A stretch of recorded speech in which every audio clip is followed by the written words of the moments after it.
Tribuners, bertemu lagi dengan saya Sesri Engla Sespita di Mom and Kids Tribun Pekanbaru. Hari ini kita akan membahas seputar bayi tabung. Nah, bagaimana sebenarnya proses bayi tabung itu dan apa-apa yang harus dilakukan oleh pasangan suami istri yang akan menjalani program bayi tabung. Bersama saya hari ini di studio Tribun Pekanbaru sudah hadir Dr. Ihsan Suhaimi SPOG dari Rumah Sakit PMC Pekanbaru. Bersama Dr. Ihsan nanti kita akan membahas tuntas tentang program bayi tabung.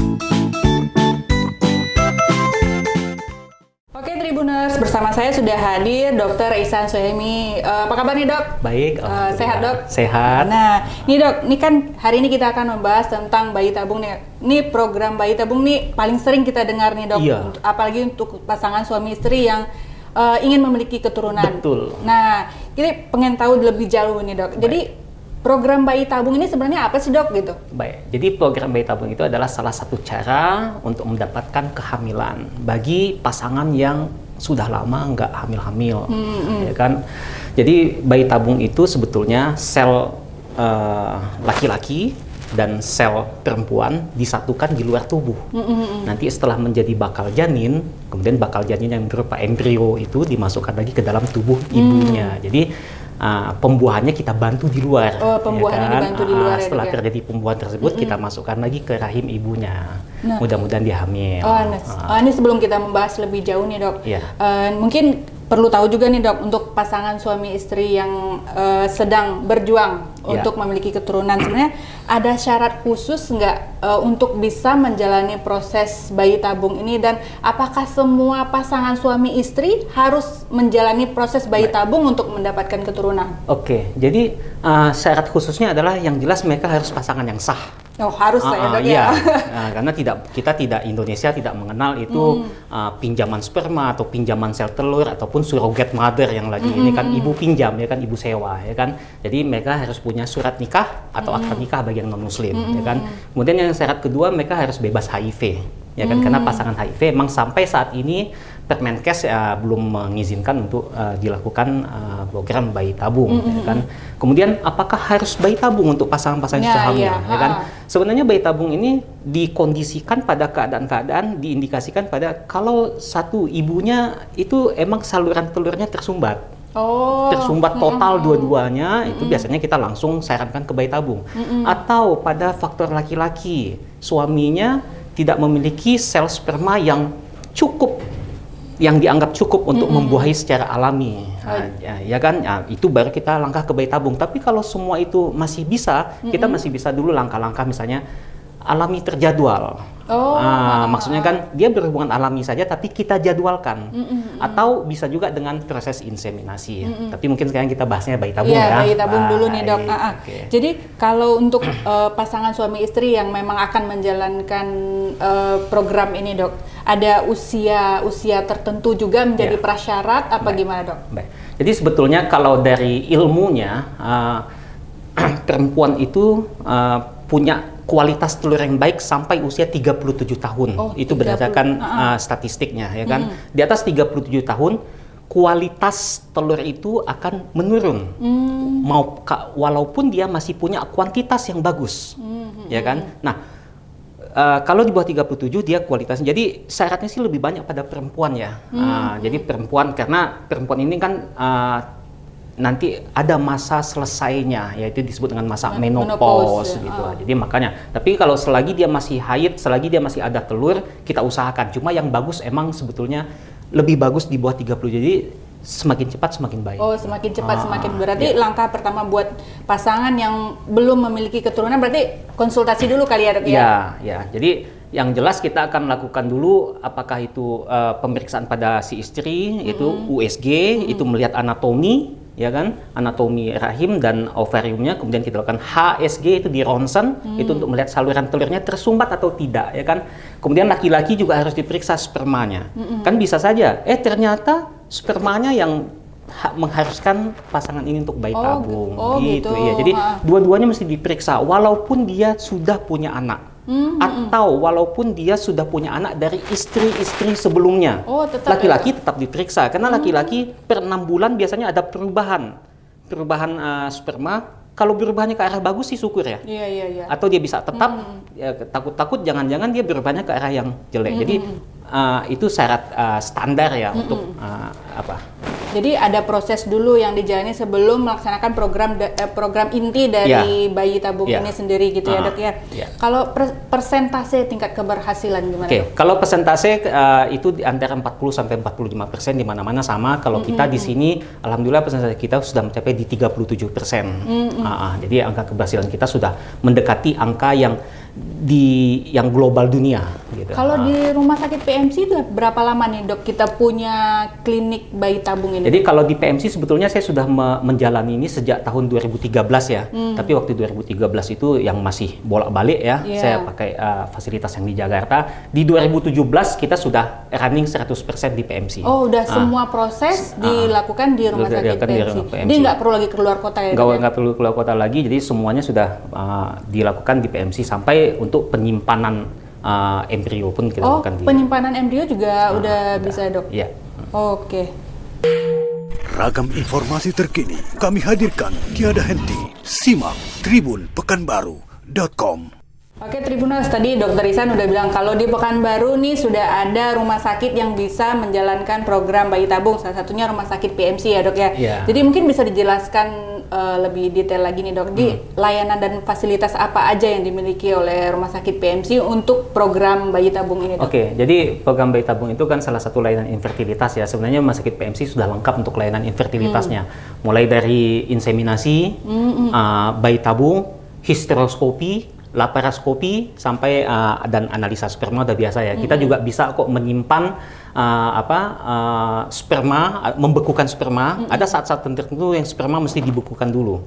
Kita juga bisa membekukan embrio, ya kan? Kita juga bisa membekukan sel telur. Jadi ada saat-saatnya. Jadi semuanya kita sudah ada di rumah sakit PMC. Berarti memang semua udah lengkap ya dok ya? Udah. Bahkan untuk pengambilan pada pasien-pasien kasus yang tidak ada sperma, yang cuma air mani saja keluar, itu kita juga sudah bisa lakukan TESA atau PESA namanya. Benar-benar udah lengkap ya dok ya? Iya, insya Allah. Ini dok, nih sering-sering dengar juga nih dok, katanya program bayi tabung itu ada prosedur apa, long protokol sama short protokol. Nah itu apa nih dok? Kayaknya istilahnya susah sekali nih dok buat saya yang awam nih dok. Jadi kalau untuk long protokol, short protokol kita juga biasa lakukan. Bahkan kita juga ada protokol lain itu meal stimulasi namanya, ya kan. Jadi masing-masingnya itu sesuai dengan indikasi. Cuma saat ini yang paling banyak dipakai itu adalah short protokol karena biaya lebih murah, resiko kepada ibunya juga lebih cenderung sedikit, angka keberhasilannya pun tidak berbeda dengan long protokol. Nah, sedangkan mild stimulasi yang saya bilang tadi itu biasa kita lakukan pada pasien-pasien yang sudah kondisinya sudah sangat tidak bagus. Biasanya kita tidak memakai obat-obatan yang banyak sehingga pembiayaan pun akan jauh ditekan. Jadi biasanya kalau short protokol itu lebih banyak ke prosedur seperti apa? Pemeriksaan apa-apa? Enggak, sebenarnya sama saja. Kalau long protokol itu dia disuntik sebelum haid. Sebelum haid sudah dimulai suntikan. Kalau short protokol saat haid dia baru dimulai suntikannya, suntikan obat-obatan untuk ibunya, ya kan. Nah, jadi kalau long protokol bagaimanapun dengan penyuntikan yang lebih dahulu, lebih banyak dan biaya lebih tinggi. Kita lakukan itu pada kondisi-kondisi tertentu. Oh, ada ya kondisi-kondisinya kan? lagi. Iya, dan sekarang pemain IVF global itu sudah jarang yang memakai long protokol. Tapi kondisi-kondisi itu kita tetap pakai, ya kan? Itu cuma bedanya mulai penyuntikannya saja. Gitu. Mulainya dari mana? Mulainya, iya. Nah tadi dokter juga bilang ada pembekuan embrio sama pembekuan sperma itu biasanya bisa bertahan berapa lama nih dok? Bisa kita program sekarang dibekukan sekarang bisa dipakai lagi nanti apa gimana? Jadi pada program bayi tabung itu kan kita berusaha menghasilkan telur sebanyak mungkin. Dari telur sebanyak mungkin kita usahakan menjadi embrio sebanyak mungkin.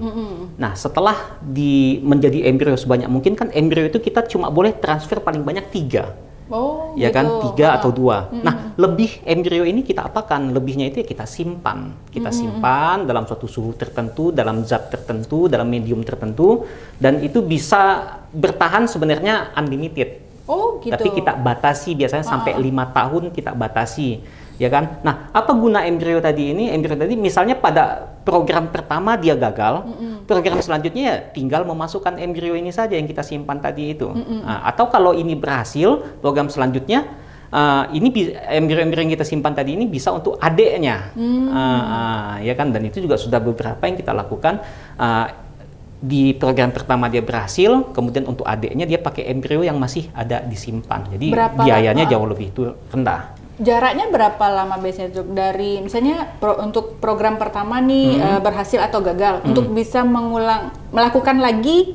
Biasanya kita batasi setahun setelah anaknya lahir. Jadi usia anaknya lahir, setahun setelah usia anaknya setahun kita lakukan pemasukan apa itu namanya freezing embryo transfer. Atau kalau pada yang gagal kemudian dia pengen melakukan FET atau freezing embryo transfer tadi, itu biasanya kita kasih waktu jeda 3 bulan. 2-3 bulan kita sudah bisa langsung masukkan lagi embrio yang masih ada. Terus katanya Dok, kalau bayi tabung ini bisa request jenis kelamin, benar nggak sih Dok? Saya mau dong yang laki-laki, saya mau kembar 3, kembar 2 gitu Dok. Saya lupa tahunnya, ya kan, tapi sampai tahun berapa dari Menteri Kesehatan masih mengizinkan, untuk saat ini sudah tidak diizinkan untuk yang namanya sex selection ya. Sex selection itu kita memakai teknologi PGD atau PGS ya kan, pre-implantasi genetic screening. Jadi sebelum dia kita masukkan ke rahim, kita screening dulu. Sebetulnya tujuannya adalah untuk melihat ada kelainan cacat bawaan nggak pada embrio ini. Tapi bisa juga melihat langsung jenis kelaminnya apa. Oh, bisa. Ya kan. Nah, sejak 2 tahun yang lalu ini tidak dibolehkan lagi untuk pemilihan jenis kelamin, yang boleh hanya untuk melihat ini ada cacat bawaan nggak pada embrio yang akan dimasukkan ini, ya kan. Ya paling kita cuma mengusahakan untuk pemilihan jenis kelamin tersebut tadi dengan pemisahan sperma, ya kan. Nah, tapi ya untuk jaminan 100% itu masih tidak ada. Ya kebanyakan orang pengennya gitu ya, yang mau program mau laki-laki, mau perempuan gitu. Iya. Atau mau kembar gitu. Iya, saya juga mau. Kalau nih ngomongin dari pasien-pasien dokter nih Dok, punya pengalaman tersendiri nggak Dok dengan pasien-pasien bayi tabung yang pernah ditangani selama ini Dok? Jadi ada cerita menariknya nggak Dok? Mungkin pada pengen tahu juga. Semua pasien itu punya cerita menarik dan itu semuanya saya simpan. Ya kan? Simpannya di mana Dok? Simpannya di hati ya, ya kan. Nah, kadang ada yang boleh di-share, saya share di medsos saya, ya kan. Ada yang tidak mau di-share ya tidak saya share, ya kan. Karena kadang saya share itu bukan apa-apa untuk motivasi buat ini, dan itu pun seizin pasien, ya kan. Dan mereka itu punya cerita yang ya cukup ini ya lah ya, meneteskan air mata karena perjuangan mereka sangat cukup berat sekali gitu. Ini Dok, apa namanya, kalau untuk tingkat keberhasilannya tadi Dok, kan 40 sampai 46%, 46%. Jadi apa yang harus dilakukan oleh pasangan sendiri Dok, agar bisa ini hasilnya maksimal? Oke, jadi kalau kita bicara kenapa bayi tabung itu gagal, ya kan, faktor penyebab paling banyak adalah yang pertama itu kelainan kromosom. Makanya ada tadi screening tadi, ya kan, untuk biar tidak bukan yang kelainan kromosom yang kita masukkan. Kelainan kromosom ini banyak terjadi, ini yang penyebab pertama kegagalan bayi tabung. Yang kedua, dinding rahim tempat dia menempel itu tidak sensitif, sehingga dia tidak bisa menerima hasil kehamilan, ya kan. Jadi reseptivitas endometriumnya itu jelek, ya kan. Atau kegagalan yang ketiga bisa jadi saja saat pengambilan telur, saat ovum pick up ternyata telurnya itu telur-telur yang tidak bagus, ya kan. Atau bisa juga telurnya kosong, jadi kegagalan itu banyak, di tiap stepnya bisa kegagalan. Nah, apa sarannya ya kan, yang jelas adalah kalau bisa 3 bulan atau 4 bulan sebelum kita melakukan program bayi tabung itu pola hidupnya sudah dirubah. Oh gitu. Berpengaruh juga ya Dok ya? Sangat berpengaruh. Ya kan, karena Dengan pola hidup, metabolisme tubuh pun akan bagus. Dengan pola hidup sehat, metabolisme tubuh akan bagus. Dengan metabolisme tubuh bagus, diharapkan hasil pengobatan atau obat yang kita masukkan ke ibunya itu juga direspon bagus oleh tubuhnya, ya kan? Makanya pola hidup apa itu ya? Pola hidupnya biasa sih saya suruh kurangi karbohidrat, kurangi gula, ya kan? Kemudian suruh tidur yang benar. Tidur yang benar itu apa? Tidur yang benar itu selama 6-8 jam di waktu yang tepat. Waktunya kapan? Waktunya malam. Bukan kayak kalong, ya kan? Bukan ya, Kan Dok, ya? iya. Ya tidur jam 2, bangun jam 10 pagi. yang penting kan tidur, Dok. Iya, 8 jam juga, tapi waktunya nggak benar. Oh, nggak. Emang harus waktunya benar ya, Kan Dok, itu ya? ada hormon-hormon tertentu di saat kita tidur malam dengan cahaya yang tidak bagus, maksudnya dengan cahaya yang tidak ada, itu hormonnya akan bagus.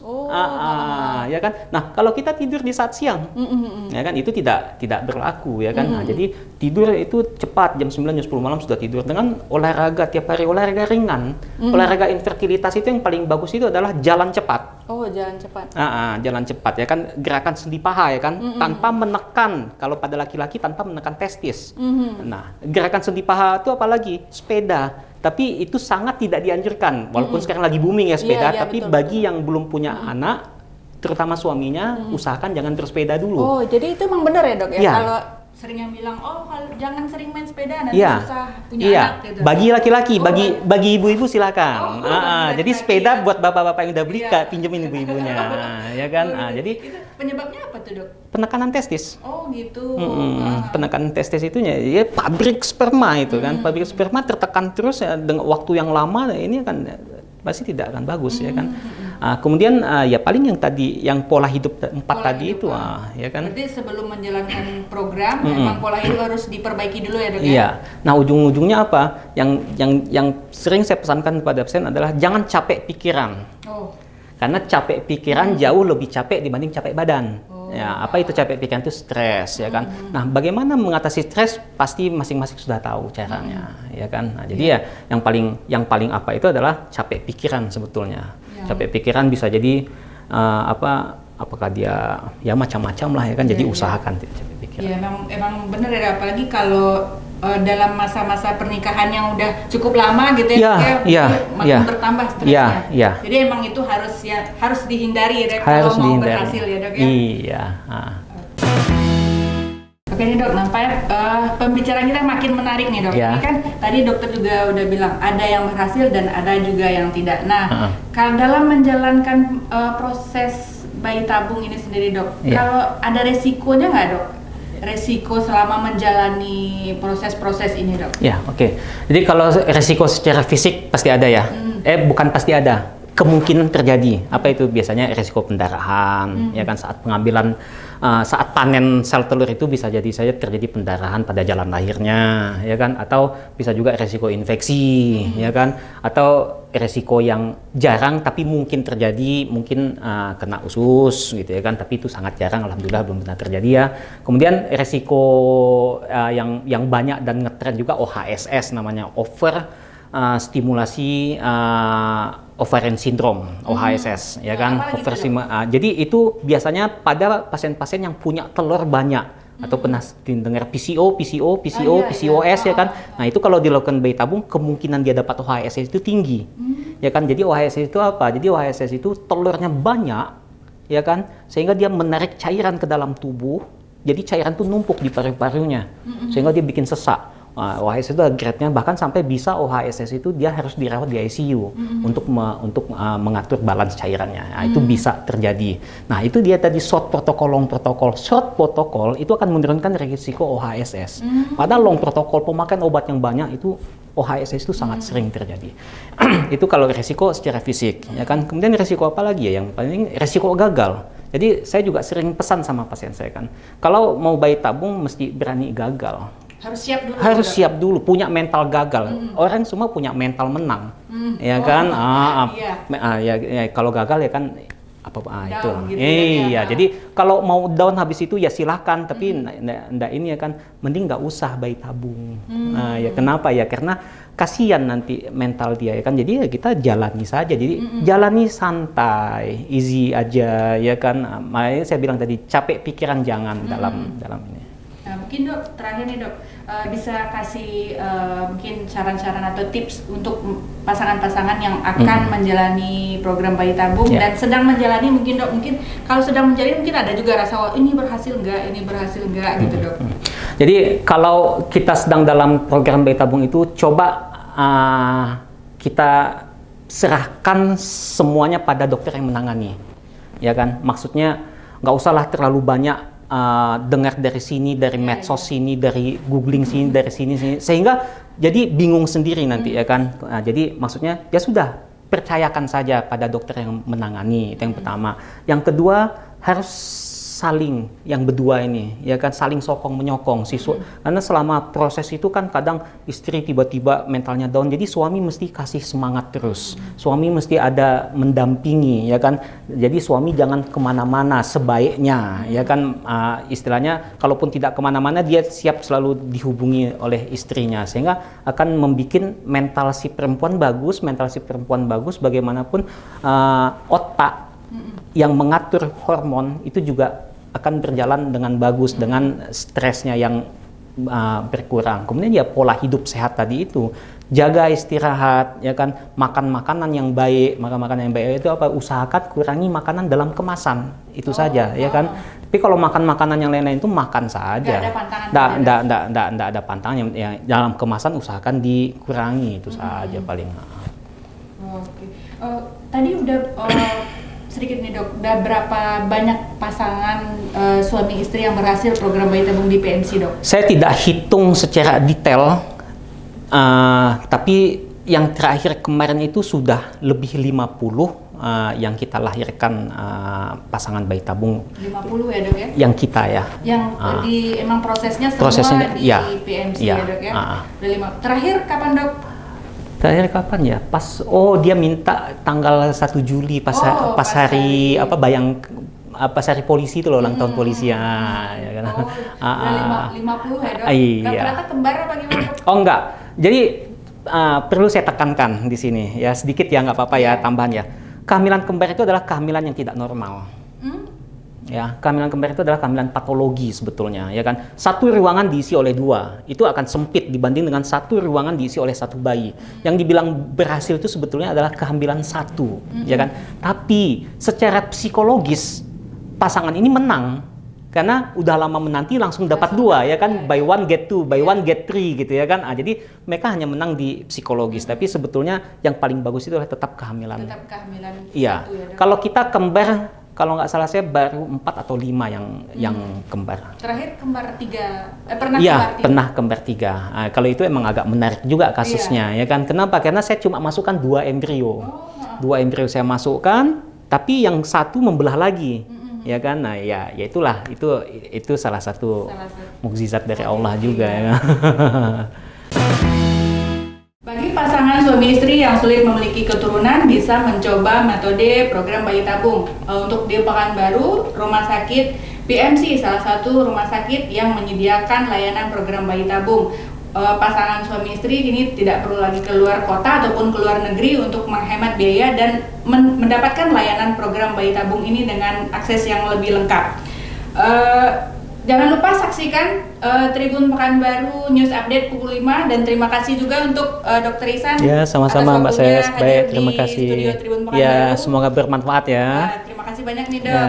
Oke. Jangan lupa follow Instagram, Facebook, dan YouTube channel Tribun Pekanbaru. Saya Sesri Engla Sespita pamit. Assalamualaikum warahmatullahi wabarakatuh.